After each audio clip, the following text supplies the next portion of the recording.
Hello, hi, welcome back to my channel.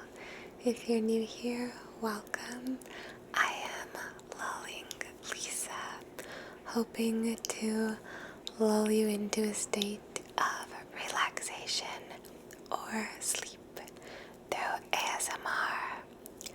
Now, today is a very cozy but windy day, so forgive the outside sounds that you might hear during this video. Hopefully it is still enjoyable for you because today's video is going to be an imagination personality test. However, this is going to be in the Kokology multiple choice style personality test, so I think that should be pretty exciting. And now this is going to be a multiple choice sort of answer in the sense that I'm going to ask you a question and I'm going to give you the choices, and then depending on what choices you pick, that's going to be revealing of your personality and so on and so forth. So very excited for that. So I apologize for the wind, I apologize for my voice because I'm currently sick, but I have here, essentially these are 3 separate personality tests, but they're so short, it's literally one question a test. So we're going through 3 tests today. One is going to be the door, one is going to be the future, and one is going to be glazed expression, that's what it's called. So I don't know what I'm going to be naming this test, but we'll see by the end of the video. Maybe we'll have a better idea for it. So, I usually preface these, so I will continue to do so, but remember, these tests are just for fun. Now I will ask you to answer instinctually. Because they are quite short and they give you multiple choice, I still think you might want to write down your answers, just in case you forget, because I'm going to go through the questions, then reveal what your answer means, and then move on to the next test and so on. So you don't have to remember too much. None of these are related to each other, but I think this is going to be quite fun. So the first test, without talking so much, this is called When is a Door Not a Door? Now I will preface this by reading it for you all. It says, "It isn't every day that you have the time to take a leisurely stroll around the neighborhood. A stroll without purpose or destination. A chance to stretch the legs, let the mind wander, and get reacquainted with some old, familiar sights. On your way, perhaps you'd stop in at a cozy coffee shop, explore the paths of a favorite park, or take the opportunity to do some window shopping. Then there are those days when it's enough just to let your feet decide your course." Let's begin the first test. Picture yourself on a stroll through town. The day is beautiful and you're half lost in a daydream. You turn onto a street that you've never been down before, and as you walk, you pass a beautiful house set somewhat back from the street. Pausing a moment to admire this lovely home, you notice the door is half open. Why is the door ajar?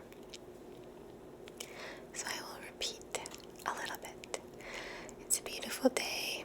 You're half lost in a daydream. You turn onto a street you've never been down before, and you walk past a beautiful house.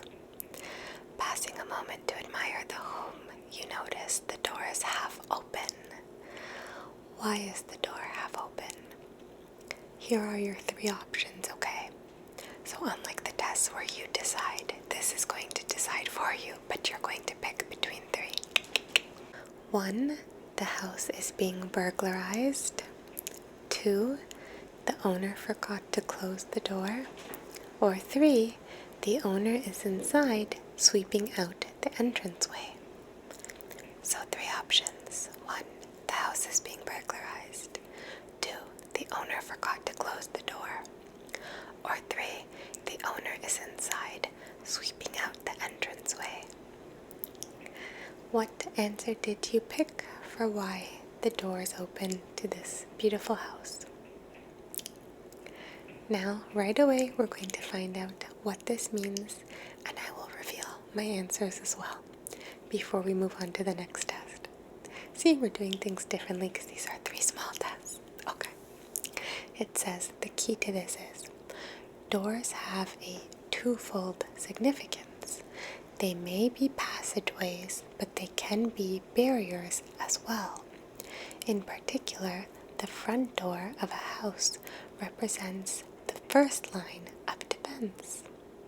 All that stands between its inhabitants and the uncertainties of the world outside. By imagining an open door that should usually be closed, you envision a scenario of vulnerability and exposure.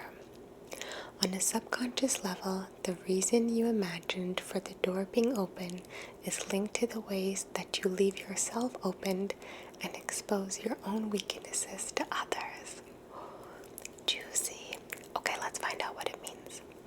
If you answered number 1, the house is being burglarized, this means you instantly assume the worst in any situation. And this trait is nowhere more evident than when things actually do go wrong.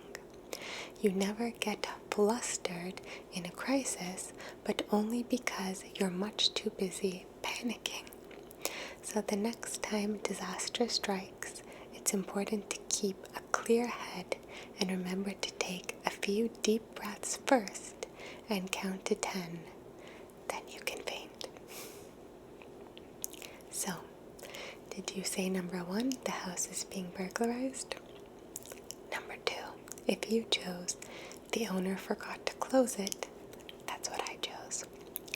It says, you aren't the type to get carried away in crisis situations. On the contrary, you're so relaxed that you may not notice a crisis is occurring at all. The mistakes you make are caused more by oversight than bad intentions, but the end results for you and the people around you are the same. Interesting. I was stuck between this one and the owner sweeping the doorway, but I just had a feeling that it was just opened by mistake, and I think that's accurate for me. Did you choose number 2 as well? Next, number 3. If you said the owner is inside sweeping out the entranceway, this means you may appear to be a laid-back sort, but you never let your guard down. Achieving the constant state of relaxed alertness is what has made you into the mature individual you are. Of course, you still have your human weaknesses. You just don't put them on display for the world to see. Interesting because I feel like maybe number 3 is more like me, and I was torn between 2 or 3, but instinctually I just chose 2, so maybe 2 is more like me. Very interesting. Okay. How did you find this test? I told you it was super quick. Was it accurate or not? So far for me, it was pretty accurate, but not sure about my answers. Okay, next. This next test is called, and again, always multiple choice, the future. It says, lounging around the house one Saturday afternoon, you are startled out of your reverie by the doorbell. I think it's getting right into it. When you open the door, you're greeted by a most unusual surprise. A pair of animal messengers have come to deliver the news of your life from the future. But when you open their messages, you see they contain very different predictions of what lies in store for you. One of the animals has brought a letter foretelling a life of happiness and contentment. The other prophesies only disaster and despair. Which of the animals below brought good tidings and which an omen of doom? Pick a different animal for each. Okay, so this is interesting. Okay. So essentially, you're lounging around the house on a Saturday afternoon. You're startled by the doorbell. You open the door and you're greeted by an emotional surprise. They've delivered news about your future. These two animals are different animals and they contain different messages. One animal is giving you good news, the other animal is giving you bad news. You must assign an animal to each. So, here's the list of animals, okay? So, which of the animals below brought you good news or bad news? I'll read you the animals. There's 5.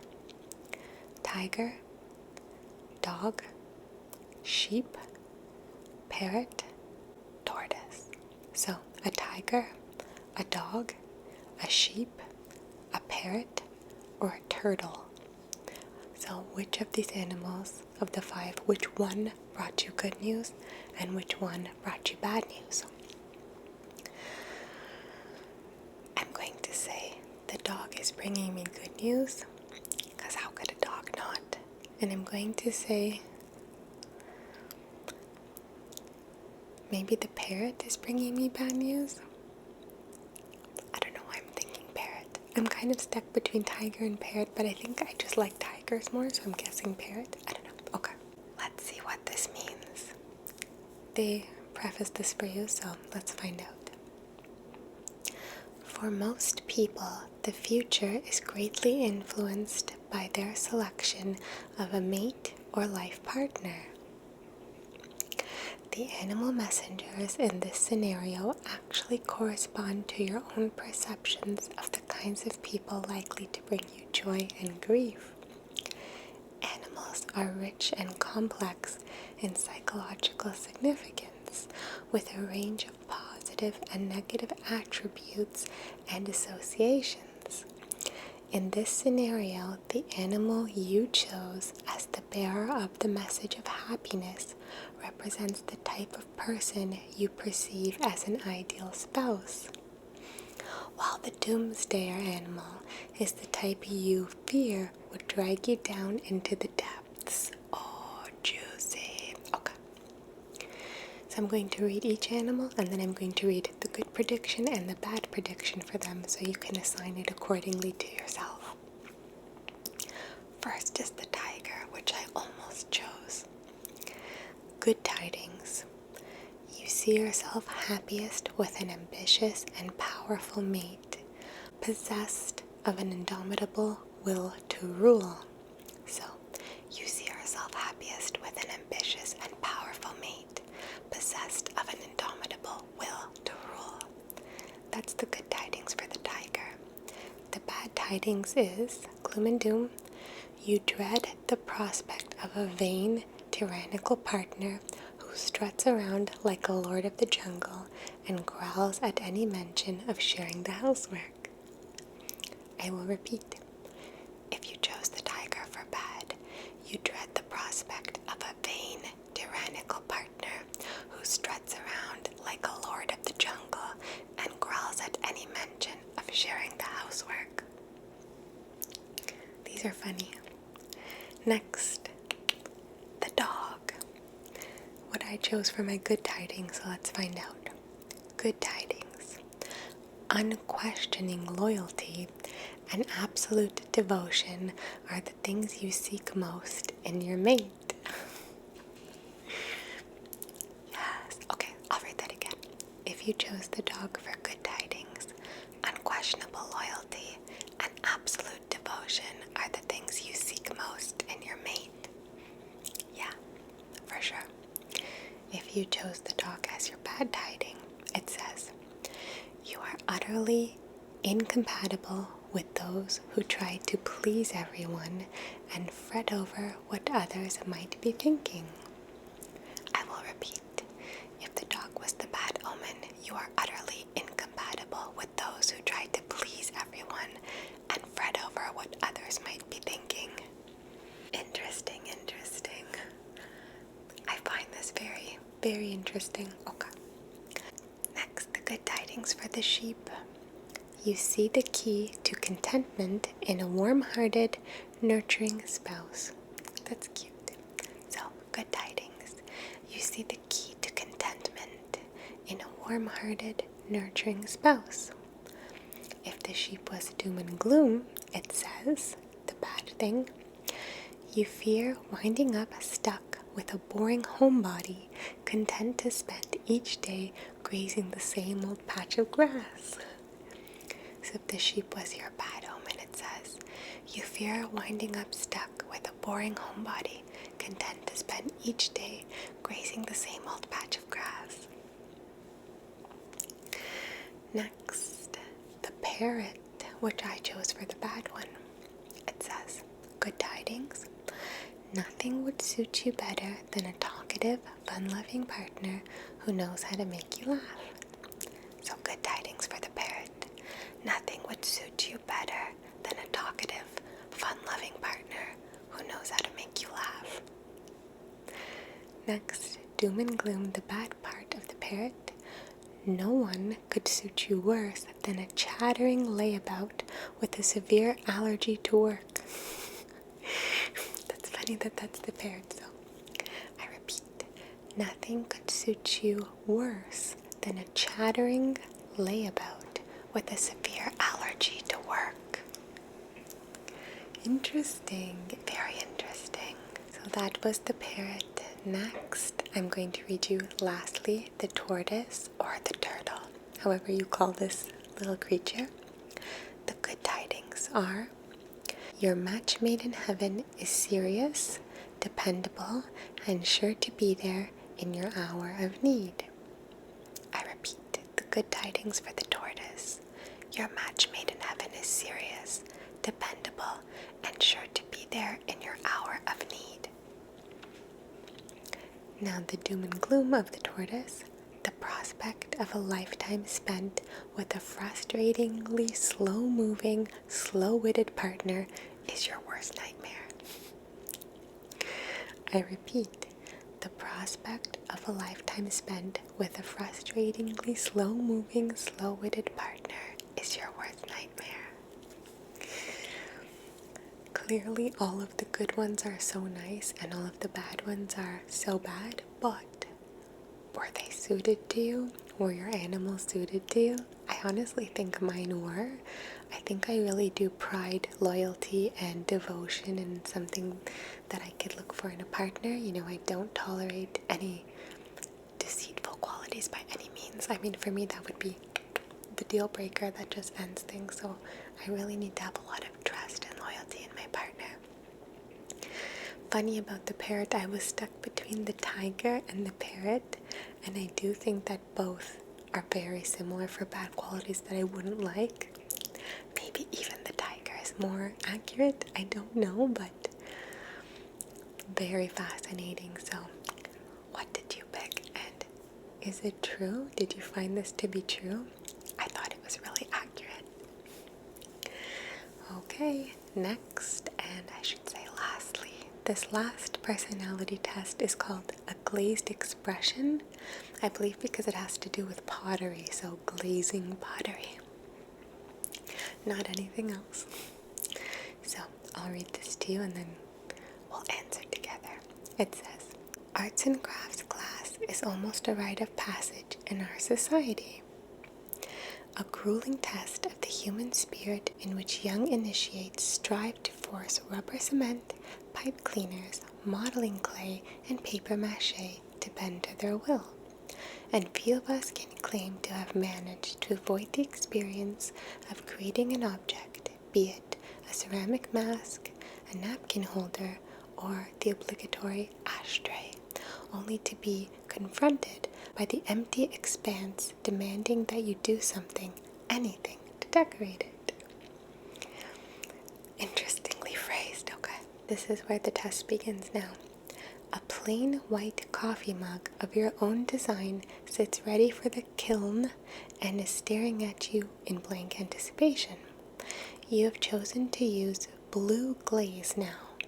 If only you could decide on the pattern. Okay, so we have a plain mug ready for us to decorate. We have already painted this mug. Now we must decide on the pattern. So they're going to give you options, 4 options of how you're going to decorate the pattern. And then we are going to see what this means based on the choice that you chose. So here are the options for how you're going to decorate your mug. stripes, polka dots, checks, or wavy lines? Would it be stripes, polka dots, checks, or wavy lines? Okay, so imagine your mug. Got it. Okay, so here is the key to the glazed expression. It says, blue is the color most deeply associated with the inner workings of the mind, from imagination to intuition to intellect. The white surface of your coffee mug provides a blank slate and given your mind free rein to express yourself in the most comfortable, natural way. In this sense, the pattern you selected reflects the structure and strength of your mind in its approach to creativity and problem solving. I'll read that again because I was almost zoning out myself. It says, blue is the color most deeply associated with the inner workings of the mind, from imagination to intuition and intellect. The white surface of your coffee mug provides a blank slate and gives your mind free rein to express itself in the most comfortable, natural way. In this sense, the pattern you selected reflects the structure and strength of your mind in its approach to creativity and problem solving. Okay. What did you choose?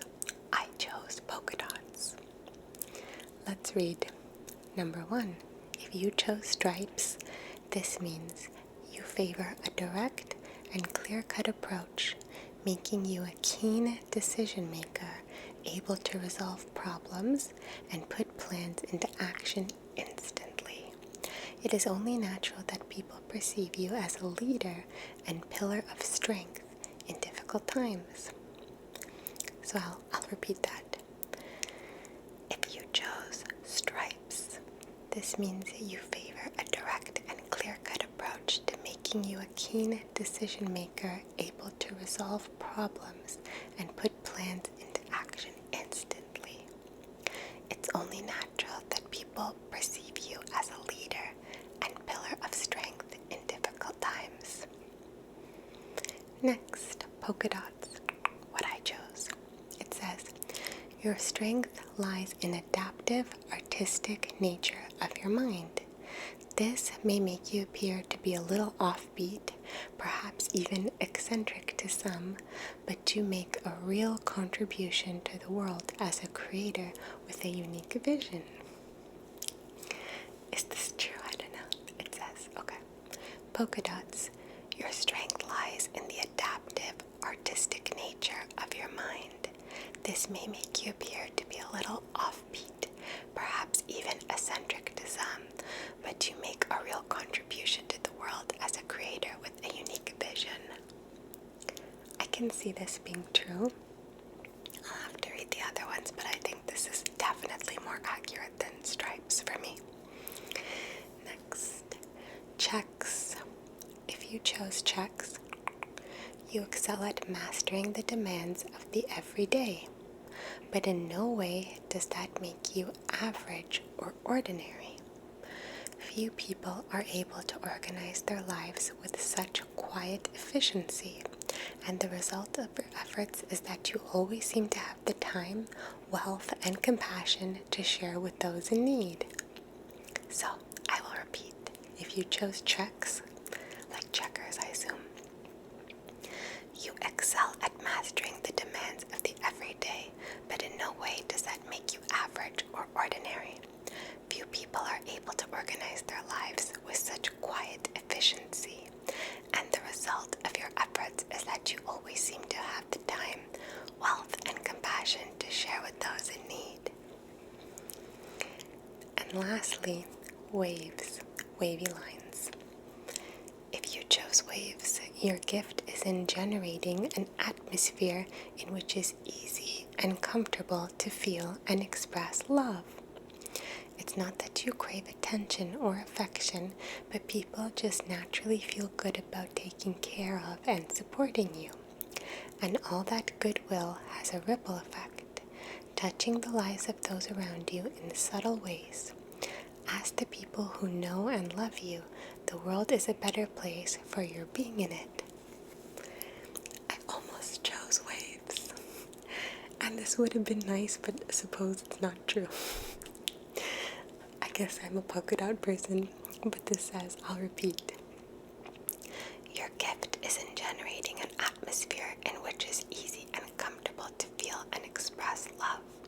It's not that you crave attention or affection, but people just naturally feel good about taking care of and supporting you.